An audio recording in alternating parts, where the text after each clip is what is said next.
ഈ മാലിന്യ നിർമ്മാർജ്ജനം ഒരു പ്രശ്നമാണല്ലേ? അതിനൊഴിവാക്കാനുള്ള ഒരു സംവിധാനത്തെ പറ്റിയിട്ടാണ് ഈ വീഡിയോയിലൂടെ പറയുന്നത്. നമസ്കാരം പ്രിയപ്പെട്ടവരെ.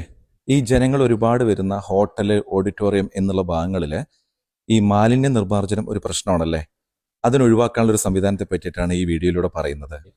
ഞാനിപ്പോൾ ഉള്ളത് പാലക്കാട് പുതുശ്ശേരി പഞ്ചായത്തിലെ മൂലയിൽ ഓഡിറ്റോറിയം എന്നുള്ള ഈ ഓഡിറ്റോറിയത്തിലാണ്. ഈ സ്ഥാപിച്ചിരിക്കുന്നത് കണ്ടോ? ഇതാണ് മാലിന്യ നിർമ്മാർജ്ജനം ചെയ്യാനുള്ള ഇൻസിലറേറ്റർ.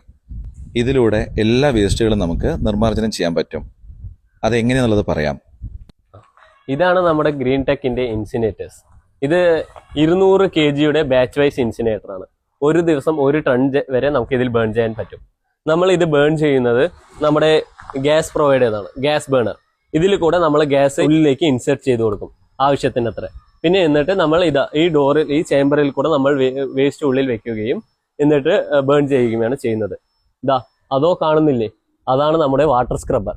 ആ വാട്ടർ സ്ക്രബ്ബറിൽ ഇവിടുന്ന് ബേൺ ചെയ്യുന്ന 800 to 1000 ഡിഗ്രി സെൽഷ്യസിൽ വെച്ച് ബേൺ ചെയ്യുന്ന ഈ വേസ്റ്റ് ആ മാലിന്യത്തിന്റെ പുക അവിടെ പോയി ആ പുകയിലുള്ള ജേംസ് അടക്കം കൊല്ലുകയാണ് ആ വാട്ടർ സ്ക്രബ്ബർ. അവിടെ നിന്ന് എല്ലാം ശുദ്ധീകരിച്ച് എക്കോ ഫ്രണ്ട്ലി ആയ സ്മോക്കാണ് നമ്മുടെ ഏറ്റവും മുകളിൽ കാണുന്ന ആ പുകക്കുഴലിൽ കൂടെ പുറത്തു പോകുന്നത്. ഇതിൽ മെറ്റലും കുപ്പികളും അല്ലാതെ വേറെ എല്ലാ വേസ്റ്റും ഇതിൽ നമുക്ക് ഡിസ്പോസ് ചെയ്യാൻ പറ്റുന്നതാണ്. പാലക്കാട് കഞ്ചിക്കോടുള്ള ഗ്രീൻ ടെക് ഇൻഡസ്ട്രീസ് ആണ് ഈ കാര്യങ്ങളെല്ലാം ചെയ്തു തരുന്നത്. ഇവരുടെ നമ്പർ ത്രൂ ഔട്ട് വീഡിയോയിൽ കൊടുത്തിട്ടുണ്ട്. ഇതിനെപ്പറ്റിയുള്ള ഫുൾ ഡീറ്റെയിൽസിന് ആ നമ്പറിൽ ഇപ്പോൾ തന്നെ വിളിച്ചോളൂ. കാരണം ഏറ്റവും വലിയ പ്രശ്നമാണ് ഈ മാലിന്യ നിർമ്മാർജ്ജനം എന്നുള്ളത്. അത് വളരെ ഈസി ആയിട്ട് ഇവരിലൂടെ ചെയ്യാൻ പറ്റും.